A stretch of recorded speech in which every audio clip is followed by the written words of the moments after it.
Hello student, this is your Kailash sir. मैं आप सभी का स्वागत करता हूं हमारे स्पेनिश चैनल एमएससीआई में। तो बच्चों, हम अपनी ड्रीम आईआईटी की जर्नी को आगे बढ़ाते हैं और उस जर्नी में जो हम लोग कर रहे थे इलेक्ट्रोस्टैटिक सीरीज, उससे हम लोग करने वाला है इलेक्ट्रोस्टैटिक लेक्चर नंबर 4। यहाँ पे ध्यान से देखिएगा आप, जिससे हम लोग करने वाले इलेक्ट्रोस्टैटिक प्लस वेक्टर का एक 3D प्रॉब्लम। तो बच्चों चलो इस जर्नी को आगे बढ़ाते हैं और जो आज की क्लास में सीखना है उसे सीखते हैं। बच्चों, ये सवाल इलेक्ट्रोस्टैटिक प्लस वेक्टर का 3D प्रॉब्लम है। यहाँ पर सवाल बहुत आसान। अगर आपको कॉन्सेप्ट आता है तो आपको मेरी इस वीडियो की भी जरूरत नहीं है, तुरंत बना दोगे। लेकिन अगर नहीं आता है तो प्लीज देखें और सीखें। और मेरा यकीन है कि एक बार जब आप इस तरीके को सीख लोगे कि कैसे इस तरह के क्वेश्चन को सॉल्व किया जाता है, तो उसके बाद किसी भी तरह का अगर ऐसा कोई 3D प्रॉब्लम आता है तो बहुत आसानी से बना दोगे। तो चलिए स्टार्ट करते हैं। बच्चों, यहां पर आपको एक ट्यूब दिया हुआ है। क्यूब के आप कह सकते हैं जहां जहां पे वर्टेक्स है, सारे के सारे वर्टेक्स पे एक चार्ज रख दिया गया। Charge Q, charge Q, charge Q, charge Q, charge Q, charge Q, charge Q, charge Q. और क्या दिया गया, जो क्यूब का साइड लेंथ है वो कितना है, 1 सेंटीमीटर। क्लियर। अब आपको क्या करना है, आपको इस सवाल में से कोई भी एक चार्ज देगा, बोलेगा उस चार्ज पर बाकी सारे चार्जेस के कारण जो फोर्स लग रहा है वो निकालो। तो बच्चों एक बात बताओ, अगर हम इस चार्ज के बारे में बात करें तो इस चार्ज पे कितने और जो चार्जेस है जो फोर्स लगा रहे आप देख पाओगे। ये चार्जेस लगाएगा पहला चार्ज, ये चार्जेस लगाएगा दूसरा चार्ज, ये चार्जेस लगाएगा तीसरा, चौथा, पांचवा, छठा, सातवां। यानी ऐसे 7 क्यू है बच्चों। यानी अगर हम लिखे तो ऐसे टोटल 7 क्यू है, जिसके कारण आपको क्या लगने वाला, किसी एक, जी हां, चार्ज पर फोर्स। तो बच्चों इस तरह के सवाल को कैसे हल करेंगे, कैसे सॉल्व करेंगे। तो पहला स्टेप बाय स्टेप आप सीखिए कि किस तरीके से सॉल्व किया जाता है। पहले बच्चों आप लोग चार्जेस को नंबर दोगे। जैसे सबसे पहले यहां पे देखो, इसको हम लोग दे दिए नंबर 1, ये हमारा नंबर 2, ये नंबर 3, ये नंबर 4, ये नंबर 5। उसके बाद बच्चों देखो ये नंबर 6, ये 7 और ये 8। तो बच्चों ये हमारा पहला स्टेप होगा। दूसरा स्टेप होगा बच्चों कि हम लोग ऑरिजिन मानेंगे। अब देखो ये जो पॉइंट है ये हमारा y एक्सिस है, ये हमारा x एक्सिस, ये z एक्सिस। तो हम इसको बच्चों ऑरिजिन मान लेंगे। बच्चों ये 3D प्रॉब्लम है। 3D प्रॉब्लम जब हम लोग अब ऑरिजिन मान लेंगे, उसके बाद हमारा नेक्स्ट थर्ड टास्क जो आएगा वो होगा कोऑर्डिनेट्स लिखने का। तो बच्चों जो कोऑर्डिनेट्स हम लोग 3D प्रॉब्लम लिखते हैं वो कैसे, किस फॉर्मेट में लिखते हैं, आप देखो x, y, z के फॉर्मेट में लिखते हैं। आज जब लिखेंगे कैसे लिखेंगे बच्चों, x, y, z के फॉर्मेट में हम लोग क्या लिखने वाले हैं, कोऑर्डिनेट्स लिखने वाले हैं। क्लियर। बच्चों एक चीज याद रखना, x के डायरेक्शन में यानी x एक्सिस की तरफ जो हम लोग पोजीशन वेक्टर यूज करते हैं x के डायरेक्शन को बताने के लिए वो i कैप होता है। y एक्सिस की तरफ यूज करते हैं वो j कैप होता है, z की तरफ जो यूज करते हैं वो k कैप होता है। इतना आपको आसानी से आता होगा बेहतरीन तरीके से। तो चलो लिखना शुरू करेंगे। बच्चों हमारा जो सबसे पहले जो ओरिजिन है उस ओरिजिन को हम लोग क्या ले लेंगे, यहाँ x भी 0 है, y भी 0 है, z भी 0। अब हम लोग नंबर 2 का लिखने वाले कोऑर्डिनेट कैसे लिखेंगे, सोचो। ये ओरिजिन है ना, ओरिजिन से 1 से 2 पे जाने के लिए क्या आप x एक्सिस पे चले, जी हां चले। कितना चले, इस पूरे के पूरे क्यूब के एक साइड के लेंथ के बराबर चले। कितना है, 1। तो अगर जब हम इसको x कोऑर्डिनेट लिखेंगे बच्चों तो इसका x कोऑर्डिनेट कितना हो जाएगा मेरा, 1। क्लियर। अब बच्चों देखेंगे y। एक बात बताओ, यहां से यहां जाते वक्त क्या आप ऊपर चले, नहीं ना, यानी y कोऑर्डिनेट 0। क्या आप आगे चले, नहीं, तो z कोऑर्डिनेट 0। समझ आया बच्चों। अगर नहीं तो चलो थर्ड को देखो कैसे लिखेंगे। बच्चों हमको ओरिजिन से थर्ड पे पहुंचना है, तो पहले तो हम x चलेंगे, तो इसलिए यहां पे इसका x कोऑर्डिनेट होगा 1। q1 कितना चले x पे, हम इस क्यूब के साइड लेंथ के बराबर चले, तो 1। फिर की बात समझ आया। अब बच्चों क्या हम y में चले यानी कुछ ऊपर चले यहाँ पे थर्ड तक पहुंचने में, जी नहीं, तो y कोऑर्डिनेट 0। लेकिन बच्चों अगर हम यहाँ पे सिंपल सा बात करेंगे z के बारे में, तो आप x पर चले और 3 पे पहुंचने के आप z में भी चले, यानी आप आगे भी चले। कितना चले, इस क्यूब के साइड लेंथ के बराबर। तो कितना हो जाएगा बच्चों, फिर क्या आप इतनी बात समझ रहे हैं। अब यहाँ पे देखो हम लोग थर्ड का तो लिख चुके हैं, अब हम लोग फोर्थ का लिखने वाले हैं। चलो रेडी जाओ बच्चों, फोर्थ का कैसे लिखेंगे। बताओ फोर्थ तक आप कैसे आओगे, आप तो ओरिजिन से फोर्थ तक सीधे ऐसे ही आ जाओगे। जब ऐसे आओगे तो क्या आप x में चले, कर तो ही नहीं चले। क्या आप y में चले, कर तो ही नहीं चले। लेकिन क्या आप z में चले, हाँ आप आगे आए। कितना चले, साइड लेंथ के बराबर, तो z का कितना हो जाएगा, 1। आई होप कि आप समझ पा रहे हो। क्लियर। इसके बाद देखो बच्चों आप लोग 5 का लिखेंगे। 5 का लिखने के लिए बताओ आप ओरिजिन से 5 कैसे पहुंचोगे। आप ओरिजिन से 5 पहुंचोगे, आप यहां से ऐसे चलोगे, फिर यहाँ पे ऐसे आओगे। कैसे चलोगे, ऐसे और ऐसे आओगे। तो बच्चों अगर ऐसी बात है आप ऐसे चलोगे फिर ऐसे आओगे, तो क्या आप x पर चले? नहीं। यहाँ पे देखो बच्चों, क्या आप x पे चले? नहीं, आप x पे चले नहीं, तो इसका कोऑर्डिनेट कितना हो जाएगा? 0। यस, x का। क्या आप y में चले? हाँ, इसके साइड लेंथ के बराबर चले, कितना? 1। अब बच्चों यहाँ तक आने में क्या z पे चले? देखो आप x पे नहीं चले, आप सीधे y पे चले, अब फिर आप z पे चले, तो 1 का 1। आई होप कि आपको अच्छे तरीके से समझ में आ रहा हो। अब बच्चों 6 का लिखेंगे कोऑर्डिनेट। देखो बेहतरीन तरीके से कैसे लिख सकते हैं, बहुत आसान है, बहुत कोशिश करो आप सीखने की। कैसे, सोचो थोड़ा।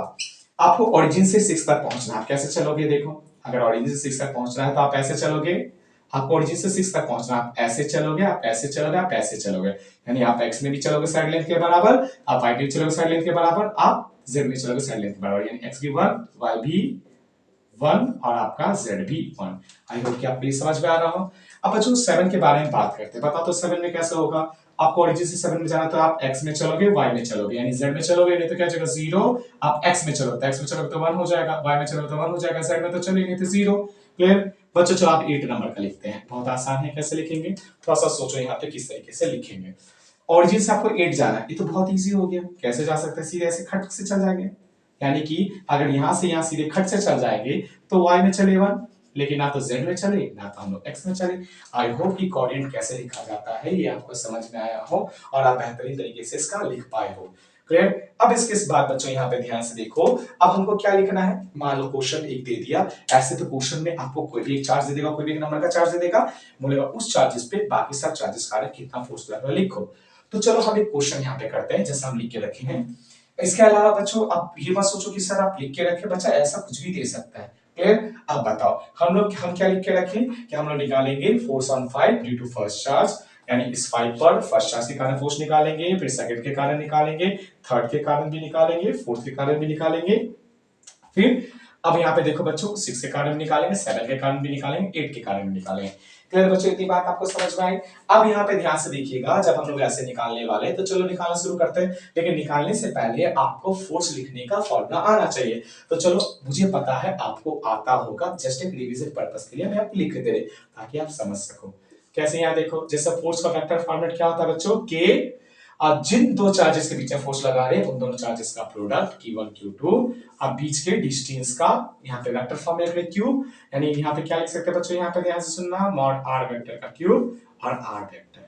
क्लियर? यस और नो? इसको ऐसे भी लिख दिया जाता, क्या आप कितने इतनी बात समझ आए? इसको ऐसे भी लिख दिया जाता बच्चों, देखो factor equals to k Q1 Q2 by mod, यहाँ पे देखना ध्यान से, R2 vector minus R1 vector का cube mod, yes yes yes, और यहाँ पे R2 माइनस R1 वेक्टर, ऐसे भी लिख दिया जाता है। तो कोई बड़ी बात नहीं, आपको बस फील के तौर पे इतना याद रखना है कि जो फोर्स का वेक्टर फॉर्म होगा दो चार्जेस के बीच में, वो क्या होगा? के दोनों चार्जेस का मैग्नीट्यूड का प्रोडक्ट बीच के डिस्टेंस का cube into r vector. I hope कि ये बात आप समझ गए हो। तो अब हम लोग क्या लिखने वाले हैं? यहाँ पे ध्यान से सुनना, हम लोग लिखने वाले हैं फोर्स चार्ज 5 पे बाकी सभी चार्जेस के कारण। तो कैसे लिखना, चलो स्टार्ट करते हैं बच्चों। इसमें से 1 2 3 4 5 6 7 7 में से बच्चों यहाँ पे ध्यान से सुनना आप, हम आपको कंप्लीट सबके कारण लिखना सिखाएंगे, यानी टोटल 7 जितने भी यहाँ पे क्वेश्चन मौजूद है सब सिखाएंगे। आपको क्या करना बच्चों, वो बात याद रखो। इसके अलावा जो क्वेश्चन नहीं है इसको आपको कर लेना है। बात समझा? चलो देखते हैं। पहले निकालते हैं force on 5 due to 1, force on 5 due to 1। एक बात बताओ, तो ये भी क्यू चार्ज, ये भी क्यू चार्ज, तो पहले तो ये सिंपल लिख देंगे के क्यू स्क्वायर, और बच्चों इजीली लिख दे के क्यू स्क्वायर बाय, आप लिखेंगे जो भी डिस्टेंस होगा उसका हम लोग क्या ले लेंगे बच्चों? यहाँ पे ध्यान से ना, मॉड का क्यूब, या जो भी डिस्टेंस होगा उसका हम लोग क्यूब लेने वाले हैं। कैसे लेंगे? फील करो, सुनो, ये है 5 और ये है 1। अगर आप फील करोगे तो आप पाओगे ये कुछ ऐसा फेस है, यहाँ पे है 5 और यहाँ पर है 1। तो बच्चों ये क्या है? एक फेस है ना। क्लियर? और अगर ये एक फेस है तो आप कुछ ऐसे समझो, अगर हम इसका थोड़ा सा कट डायग्राम बाहर निकालें तो आपको समझ आएगा, यहाँ 5 है, यहाँ पे 1 है। अब इसका डिस्टेंस आप कह सकते हैं बच्चों ये वाला है, देखो, ठीक है। तो अगर ये साइड 1 है, ये साइड 1 है, तो ये क्या हो जाएगा बच्चों? रूट अंडर 1 का स्क्वायर प्लस 1 का स्क्वायर, यानी कि √2। क्लियर? यस और नो? इजी। बच्चों कुछ कुछ आपको याद रखना होगा। पहला एक होता है फेस, तो बच्चों फेस का यहाँ पे जैसे मान लो कि ये आपका फेस है, ठीक है। इसके अलावा हम कुछ और भी चीजों को यूज करते हैं, रुको, यहाँ पे आप समझने के लिए ये भी यूज कर सकते हैं। यहाँ पे आप ध्यान से देखना, तो बच्चों यहाँ पे ध्यान से देखो, जैसे फॉर एग्जाम्पल मान लो ये आपका फिफ्थ वाला पार्ट है, ये आपका फर्स्ट वाला पार्ट है, क्लियर। तो ये तो फेस हुआ, फेस में डिस्टेंस कितना होगा, √2, ये निकालना सिखा दिया। इसके अलावा एक और बात याद रखना, मान लो बच्चों ये एक बॉडी डायगोनल है, तो बॉडी डायगोनल हम यहाँ पे क्या बात करेंगे, मान लो एक चार्ज आपका यहाँ है और दूसरा चार्ज आपका यहाँ है, एक चार्ज बच्चों यहाँ है देखो, और दूसरा चार्ज यहाँ है, आप फील कर पा रहे हो, एक चार्ज यहाँ है और एक चार्ज यहाँ है। तो बच्चों ये बॉडी डायगोनल होता है, इसका लेंथ होता है √3, ये बात आप अच्छे से याद रखो। क्लियर, तीन बात समझ में आया। तो चलो आप सीधे आगे बढ़ते हैं और अपने क्वेश्चंस का आंसर निकालते हैं। तो ये तो आप समझ चुके होंगे अच्छे से, तो जब समझ चुके तो चलो आगे बढ़ते हैं। यहाँ ध्यान से देखना आप, तो के क्यू स्क्वायर तो हो गया, बीच में डिस्टेंस कितना है 5 से लेकर 1 के बीच में √2, यानी √2 का क्यूब। अब बच्चों फोर्स एक वेक्टर क्वांटिटी है, आप मैग्नीट्यूड तो लिखते हैं, आपको डायरेक्शन लिखना होगा। आप डायरेक्शन कैसे लिखोगे, फील करो। इसके कोऑर्डिनेट क्या थे, आहा कोऑर्डिनेट तो ये हो गया, लेकिन क्या है हम लोग यहाँ पे तुरंत लिख सकते हैं आसानी से। ओरिजिन से कैसे चले, y में चले, z में चले, यानी कि x पर चले, नहीं चले तो हो गया 0 1 1, यस इजी। अब देखो आप डायरेक्शन कैसे लिखोगे बच्चों, ये x के लिए आता है, ये y के लिए आता है और ये z के लिए आता है, क्लियर। तो डायरेक्शन के लिए x की तरफ हम लोग यूज करते हैं i कैप, y की तरफ j कैप की, और यहाँ पे z की तरफ k कैप। तो बच्चों इसको आप ऐसे करो, यहाँ पे देखो 0 - 0 0, मतलब x में कोई नहीं होगा, 1 - 0 आएगा 1, यानी यहाँ पे क्या हो जाएगा आपका j कैप। क्लियर, बात समझ में आया। आगे देखो फिर 1 - 0 1, फिर क्या आ जाएगा बच्चों, देखो यहाँ पे प्लस k कैप। ये हो गया आपका डायरेक्शन लिखने का तरीका। बच्चों आप यहाँ पे ध्यान से देखना, फोर्स ऑन 5 ड्यू टू 1 तो हो गया, अब हम निकालने वाले फोर्स ऑन 5 ड्यू टू 2। तो बच्चों एक चीज आप फील करो, सबसे पहले तो दोनों में यहाँ भी क्यू चार्ज यहाँ भी क्यू चार्ज, तो क्या हो जाएगा, ये आपका जाएगा के क्यू स्क्वायर बाय, अब बीच का डिस्टेंस जैसा हम बोले थे ना बॉडी डायगोनल, देखो ये आपका इस साइड में है और यहाँ पे देखो ये 5 आपका इस साइड में है, 2 आपका इस साइड है, तो बॉडी डायगोनल कितना हो जाएगा √3, याद है ना, भूलना मत। तो कितना हो जाएगा बच्चों, ये बीच का डिस्टेंस √3 का क्यूब। ओके, अब डायरेक्शन लिखेंगे, डायरेक्शन कैसे, बहुत इजी है, ध्यान से देखो। जैसे बच्चों 0 -1 -1 x डायरेक्शन यानी -i कैप, क्या है डायरेक्शन -i कैप, ठीक है। फिर देखो 1 - 0 1, ये y वाला है ना, तो j cap plus j cap. उसका देखो बच्चों 1 - 0 1, यानी कि प्लस k कैप, क्योंकि z के डायरेक्शन में। आई होप आपको समझ आ गया, बाकी सब तो और इजी, चलो बनाते हैं। फिर फोर्स ऑन 5 ड्यू टू आपको 3 निकालना है। देखो ये तो आप कह सकते हैं बहुत इजी है, कैसे इजी है, फील करो, यहाँ भी चार्ज क्यू यहाँ भी चार्ज क्यू, तो क्या हो जाएगा बच्चों के Q square by distance. Feel करो, देखो यहाँ तक यहाँ से कैसा फील कर सकते हो, ये और ये फेस, ये रहा 5 ये रहा 3, ये रहा 5 ये रहा 3, फिर से आप कह सकते हैं फेस डायगोनल यानी √2 का क्यूब, यस बच्चों क्या आ गया √2 का क्यूब, क्लियर ना। अब डायरेक्शन आप सीख चुके हो, देखो आप परेशान मत हो, आपको आता ये बात मुझे पता है कैसे। इसका 0 यहाँ पे देखो, सबसे पहले हम लोग बात करें 0, और यहाँ पे ध्यान से देखो बच्चों ये 1 है, 0 - 1 -1 यानी -i कैप, क्लियर। फिर देखो बच्चों ये 1 है, 1 - 0 1 प्लस j कैप, ठीक है।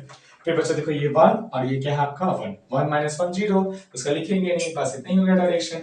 आई होप कि आपको आ रहा हो। आप लिखने वाले बच्चों लोग क्या, फोर्स ऑन 5 ड्यू टू 4, इसके कारण लिखने वाले, ये तो इजी, कैसे, यहाँ भी क्यू चार्ज यहाँ भी क्यू चार्ज, कितना हो जाएगा देखो बच्चों के क्यू स्क्वायर बाय डिस्टेंस, और ये तो साइड लेंथ है 1 के बराबर है, यानी कितना हो जाएगा 1 का क्यूब, यस कितना हो जाएगा बच्चों 1 का क्यूब। और डायरेक्शन महा इजी, 0 - 0 0 यानी x एक्सिस में कोई डायरेक्शन नहीं, 1 - 0 1 यानी कि y पे प्लस j कैप, क्लियर।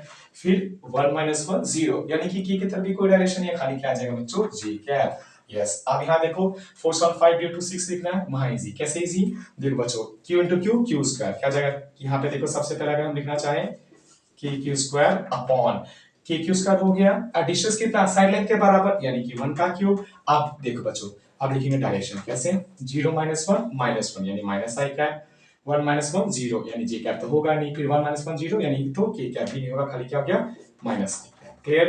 अब बच्चों फोर्स ऑन 5 निकालना ड्यू टू 7, ये तो और इजी होगा, आप सीख चुके होंगे।